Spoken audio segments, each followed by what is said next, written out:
What's up, you guys? Big Bob here, your host on Tales of a King. Today we're in San Fernando Valley, and it's a beautiful Saturday morning, and we're right here with Rufio. Thank you, Rufio, for having us, brother. Thank you for having me, man. Now, a lot of you guys may know Rufio as the party animal, from rally to rally, event, putting thousands. How many miles do you think you have under your belt? Ooh, I gotta be a couple hundred fucking thousand, I think. Yeah. Really? That's it? Yeah, no, not as much as some people would think. I mean, like, I lived on the bike, so I fucking went to a spot, hung out for a while, and went to another spot. You can only afford so much gas money on that fucking VA pension, so I fucking made as far as I could fucking go on those fucking gas tanks, man. Now, VA pension, you are what's the proper terminology? Former Marine, or always you are a Marine? I think it's common nomenclature to say, like, yeah, former Marine. Once a Marine, always a Marine. But I will say this: I'm like, you keep that title as long as you earn it, and every day you wake up, and if you can say to yourself with honesty that you earned the title of a Marine, then fair fucking enough. Some days I wake up and maybe not, but I got to be honest with myself because I'm trying to be a better man. And one of my fucking leaders in the Marine Corps always said this: if you're not a good son, brother, neighbor, father, husband, you can't be a good Marine, because that's what it takes to be a fucking Marine all the time. You got to be somebody who lives by the fucking ethos, and really, you got to honor the dudes who carried that name before you, because that's the legacy behind why it is what it is, Now, you're not from the Valley. Give us a little background of where you're from and how you ended up here. So I was born in Liberal, Kansas, small little town, hometown, the Wizard of Oz.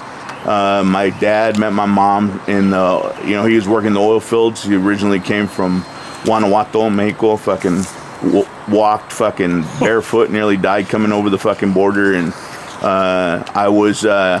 he was a piece of shit when I was a kid, so my mom left him when I was 3, and I was raised in El Paso, and I was there pretty much until I was 18, and then I left for the Corps right about that time. Now, you did 5 years in the Marine Corps, correct? Did 5 years and a month and a couple days, man. I tell you, it was a fucking whole time. And when you're counting the days, it's fucking about time for you to fucking move on. It's like that last hour of work, Shit, the longest man. hour. I was like, man, it was about time for me to get out. I fucking had a rough time in the Corps, like a lot. I was a travieso, fucking always getting in trouble because I fucking didn't react well with the shit that went on when I was in overseas, dealing with that shit. Like a lot of other guys, I had a tough time, and was a pain in the ass to my fucking leadership and dudes who had a fucking... I remember one time I got back, and they have a thing called libel risk in the Marine Corps, and essentially they I fucking got arrested fucking fighting another Marine, and they were like, I put one fucking name on that list, and why you fucking standing in my office? I was like, well, I guess you're good at your job. I was like, you should have saw this shit coming, man. I was all fucked up, always getting in trouble, man, unfortunately. But I fucking knew how to fucking push it just enough, and was grateful to fucking leave with an honorable discharge. I mean, it is not an easy feat. Right. I know a lot of people who hear like, oh, you're a vet, do you have an honorable discharge? I mean, like, that's years of doing the right thing. And it's easy to make the wrong decision when you're a young buck who think you're fucking invincible, because that's how they train us to be. You're drinking, you're away from home, and dealing with all the shit that we do from that age. I mean, it's very easy not to get an honorable discharge, and I always want to put that out for people who don't know that shit, because I help a lot of vets who are, gone through that stuff, and they don't always feel comfortable identifying as a vet because your fucking discharge was X, Y, and Z or whatever, but they earned their fucking time. They stood up to the fucking plate, and they deserve the respect that they got, that they very much well earned. Do you think, like, going into you went in 18, right? 18, correct? 18 years old. You think that you grew up fast going straight to there from high school? Fuck yeah, man. I mean, like, by the time I was, 20 years old, the decisions I made was the difference between people's lives. You have moments, and you have other people's lives in your hand when you're behind a trigger. So that level of responsibility does something to a fucking kid, and that's why when people go like, oh, you were just in the military. I was like, I was a grown fucking man by the time I was 21. You see the difference between somebody who fucking went over, and I can see it, like they were young as fuck when they came, and then they did a deployment, and baby face looking motherfuckers just had that face of just, they've been through some shit, they've seen some shit, and you gotta grow up, because if you don't, you're gonna make bad decisions, and people fucking depend on you, and that responsibility weighs on you. You see dudes who are fucking, they're not even that old, but they age like fucking the way presidents do, and I was like, I knew if I stayed in longer, it would have fucking been really, really hard on the fucking, the mind and body. You leave the service fucking beat to shit. Now, you did 5 years. What happened after that 5 years? How did you get the stigma, the name behind of what you essentially were known for? You know, so like I've told people before, is that like what I went through is what I feel like is what a lot of guys did, and I love biker history and culture, and I saw parallels between what happened for guys who were in my time of service to the same time guys got out. Vietnam and World War II, is they left the service fucking fucked up and angry. I left, I had gotten a divorce. I fucking left. I was still fucking disabled. I was not in a good place at the time. If you wanted help while you were in the Marine Corps, it was not welcome. You were a fucking problem if you were gonna go get mental health treatment. That shit was a taboo. So when you did, you fucking paid for it. So I did what a lot of guys do, is you bottle it up, because that's what my family and fucking all the men in my family, men fucking, we don't talk about our feelings. We fucking just bustle through. And when you do that, you bottle all that shit up, and one day it's gonna boil over. And for me, that shit manifested in pushing my family away, pushing everybody that ever cared about me away. And I just didn't want nobody to see who I was. I hated myself. I fucking drank. I lived on the fucking road. I was living like somebody who didn't plan on living long. So when I was fucking drinking on my bike and doing drugs, it was like, man, who gives a shit? I'm not gonna fucking live long enough to even fucking feel the repercussions of yesterday or today. What does it matter? If I end up in a ditch today, that's always felt like nobody'd fucking notice. It was selfish. It was naive. It was my youth. And I learned the hard way, man. And I had to go through that fucking road to be the man I am today, had to make those mistakes. And like I was telling you earlier, I still make those mistakes. Hell, I made that fucking mistake last night. And acknowledging that and being a real fucking man and owning up to, like, who do I want to be? I didn't know who I wanted to be when I was a young Marine coming out of service. And I ended up living on the streets. I used to sleep in the fucking alleys in Hollywood. I lived on my bike. That was my home. I think, living, like, I embodied the concept of, like, I was a fucking nomad. Like, no home. I lived where I was that day was where I ended up. I had no place to be, and I fucking would go to a new town, and I'd fucking hang out for long enough till I felt like, man, I don't fit right here. And I didn't fit nowhere, dude. I didn't fit nowhere before I was in the Marines. I thought, like, I'd find that in the Marine Corps.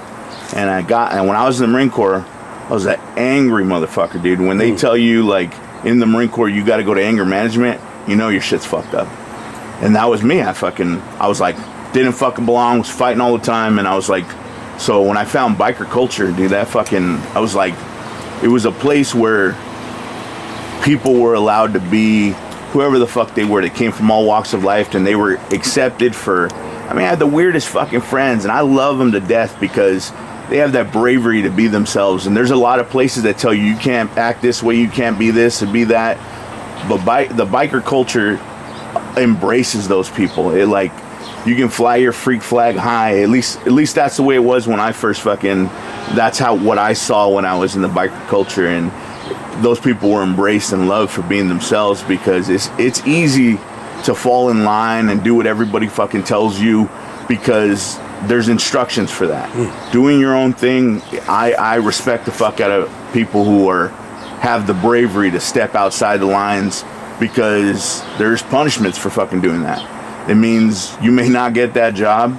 People may not fucking like you. And that is what it is. I mean, like, I don't fucking like most people anyway. I was like, I was so fucking antisocial. I was like, I'm done with society. Leave me the fuck alone. I just wanted to be left the fuck alone. And I had fought for his country. I had never seen. I was poor growing up. Only place I went on vacation was to Kansas to go visit my dad, and I didn't even like doing that. So I was like, man, one day I want to see the rest of this country. I see on fucking Discovery Channel and you watch all these travel shows, but I hadn't been to a single place. And I was like, when I get out of the Marine Corps, I'm gonna go see this country that I fell in love, dude. There's a thing about being in the middle of nowhere and being brought to tears by like a beautiful sunset or like the perfect road. And every dude I've ever met, you know, I've had friends along the way who are nomads like me. We couldn't fucking find each other along the way, hang out for a bit, and they kind of doing their own thing. Everyone except for one dude who I know, my buddy Rambo. He's a good dude. He didn't have a fucked up story, but everybody else I know, it's some tragic fucking... There's a reason why we're alone. There's a reason why we remove ourselves. It's not normal as human beings to isolate ourselves that much. Like, no man is an island, and I always scoffed at that idea, thinking like, I don't fucking need anybody. I was so hell-bent on being alone that I didn't understand how much other people who were in my life had done for me. Whether it be my brother, my mom, your friends, and I took it for granted because when I was alone, I was content. I had a lot of anxiety, hated being around crowds, so I just isolated myself. Do you think that's like where drugs and alcohol might have came in, is to ease that anxiety of... Hell yeah, dude. I was self-medicating, and like, you know, they say like one man's drug is another man's medicine. I used to hide behind that fucking bullshit line all the time because I did fucking drugs because it gave me a feeling of like, it was the only way I could tolerate being around people. I was so wound up, and I still am, man. I struggle when I go to the fucking store, the groceries, dude. I was breathing heavy the other day when I went to Born Free, and I had to tell my old lady, I was like, it was one of the first years at Born Free I wasn't drinking like really hard, and I was like, I can't do this. Like, I gotta be away from people. And learning to remove myself from a situation instead of getting so fucked up I can tolerate it was just a grown-ass decision I had to make at a certain point. I don't think I could walk through life being jacked up all the time. I had responsibilities. I had people who cared about me, and I had these major accidents. And as much as I wanted to go, this is why the accident happened, or the scenario, the thing that was common for all of them is I was drinking. And I had to be honest with myself, like, that's the common denominator in all this shit. Like, you're getting fucking blasted and riding your bike because all you care about is yourself. I had to fucking be in a hospital bed, and my mom fucking broke my heart fucking looking at me. She said, like, don't do this to me. You're supposed to outlive me. I shouldn't live long enough to see you die. And she made me promise her. It was the one I had a real bad wreck in Texas. And I had put her through that more than once. And I love my mom to death. And for all the fucking sacrifice she made, I said to myself, I was like, man, it just like, it weighed on me very heavy. And I think I made a decision for myself that that's not what I want to do. But even then, making that decision, I still fucking make that mistake. I still fucking have a couple, I'll be fine, a couple extra beers. Then you get on your bike and it's like, I gotta get home, and it's fucking stupid, man. I know very well this shit requires balance, and you gotta respect the fuck out of a bike. If you've been on a bike for as long as I've been, you fucking know very well, as much as people want to say like, I'm good when I drink, you're not, man. And it's not worth it getting a fucking DUI. It's expensive. If it's can be a felony. You could fucking hurt somebody in the long run. And I say, I'm on the bike. Like, who am I gonna fucking hurt, dude? I remember when I got ran over in Texas, the look of the dude's face, I'll never forget. because he had this fear. He was like a grown man. You said ran over? He ran over me. I went down in a corner because I was going too fast. I mean, a bunch of people hit that corner. I mean, like one dude he hit his bike on that fucking railing and ended up in the water below. Oh. But I went down and a truck was rounding the bend. He didn't have time to stop and he ran over me, shattered my ankle. I broke my nose on the rear axle and my right arm was caught in the wheel well. And I fucking felt like my fucking leg was on fire, man. I thought it was on the exhaust, right? But it was just the heat of the sun on an open wound. Oof. And it was torn open and I was screaming like a fucking little kid, dude. It was brutal. And I remember the fucking cop, a piece of shit, fucking was like, oh, calm down. I was like, dude, you fucking, my leg is flayed open. And I'll tell this story because I think it's important to be honest. So when I went to the hospital, I thought I was dreaming. They were taking my leg and yanking it, trying to set it. And I had no anesthesia. They tried about 3 times. And I was screaming, like, why the fuck am I awake? And eventually a cop who was in the room came up to me. He's like, I can help you out. Tell me what you had in your pocket. And I was like, what are you talking about? And he's like, come on, man. We found some in your pockets, a white bag. Tell me what it was. And I told him, I was like, it's probably coke. And he's like, all right, and put him under. Because if you're on methamphetamines and they give you the stuff to put you asleep, it can stop your heart. Oh, okay. So that's why they were trying to reset my leg while I was awake. So they eventually put me down, and I waited a year to fucking totally expecting I was going to get a fucking call from the state of Texas saying, like, we're charging you. And I don't know why I didn't. And I don't know if it was a good thing or a bad thing. To be honest, like, I got in so much trouble, and I was fucking living in a hospital in Kerrville, Texas, VA hospital, because I was like, I don't want to see my family. I want them to leave me the fuck alone. And I isolated myself like I do when I'm going through a fucking shit. I was living at this little fucking hospital in the middle of nowhere. I was grateful for the time that I was there because I did a lot of soul searching. I got to know the other vets who were living there with me, and I was the youngest guy they had there ever. And I told them, I was like, hey, you guys ever have like, post 9/11 vets? And they're like, oh, I think we had a guy in Desert Storm, but like they were all older guys. So here I was, this younger generation, tattooed, fucking shit talking, fucking biker, fucking all fucked up in a wheelchair, and they did not like me. This is a Bible Belt, bro. It's like, right. And I was constantly getting into it, and I cussed out this male nurse because he fucking came in front of me and he fucking slammed a fridge because I was like talking shit, whatever, and they fucking threatened to arrest me. They were like, we already warned you before, we're gonna charge you. And I was like, I tried to cut a deal. I was like, if I check myself out of the hospital, will you let me fucking walk away? And they're like, if you check out today, we won't press charges. Damn. And I had a homeboy, one of my fucking buddy Chopper Jesus, when you have a friend who says like, hey man, you ever need me, you call me and I'll fucking be there. I had no clue because I was like, he was 4 hours away, and I think he was like in Fort Worth. And I was like, hey man, you know how you said if I ever need you, I'd call you on you? He's like, yeah. I was like, I need you to come pick me up, but they're gonna arrest me. And he's like, I'm on my way. And it was late at night. He fucking got my ass and wheeled my ass out, and I was still healing, but it reminded me, man, like, I'm incredibly lucky to have the friends that I've met along the way.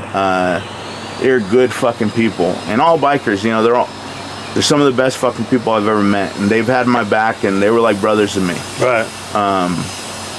But I needed to go through that shit. I needed to fucking spiral out of control in order to fucking look at my life and see how fucked up it was and make an assessment. Do I want to fucking do this another year after year and eventually I'm going to end up in a grave, or am I going to give myself a fucking second chance? Am I going to forgive myself? And that's a hard thing to do, because I had always felt like, and so what I had, a lot of guys, they call it survivor's guilt. Like, I don't know why I lived, and there were dudes who had families who didn't come back. And I was like, why am I even fucking here? I should have fucking gotten taken out while I was there, and I was wasting my time here. It was a disservice, and it was a dishonor to those brothers that fucking didn't make it back, that I was taking my chance. And I looked at my life, and I didn't like what I saw, man. I didn't like who I was. I know my family didn't like who they saw. And my family, I think, was one of the biggest pushes for me, because your family will always be there for you. And they were always there for me, even when I didn't even realize it. They were there in their own way. They were there in the way they knew how to be. And I put too much pressure on them to, like, it sounds like a cliche, but a bunch of guys like, you don't know what it's like, and then you're fucking yelling at people, and it's like, yeah, man, they're not supposed to. That's our burden to bear. Right. As service members, we go out there so our families didn't have to know that shit. And I needed to quit fucking punishing them for not knowing how to deal with a fucking drunk, fucking angry fucking young man. I wasn't the same young man that I left and I came back to, so I needed to fucking make that decision for myself and decide to be a better man for myself. And it took years, it took a lot of steps, and I had fumbles along the way, and like I said, I still do things that I'm fucking like, man, you should do better than that. Like, I got to keep that standard high. I got to continue to strive to be the best version of myself I can be. I want to look in the mirror and respect the man I see on the other side. I believe what you just said is right. None of us are perfect. We're always learning. We're always trying to do better. We're always trying to be better. And so with that happening leading up, what was the change or the transition that made you say, you know what, I need to do something different in my life, or I am, what is my purpose here? I am here for a purpose. When did that happen?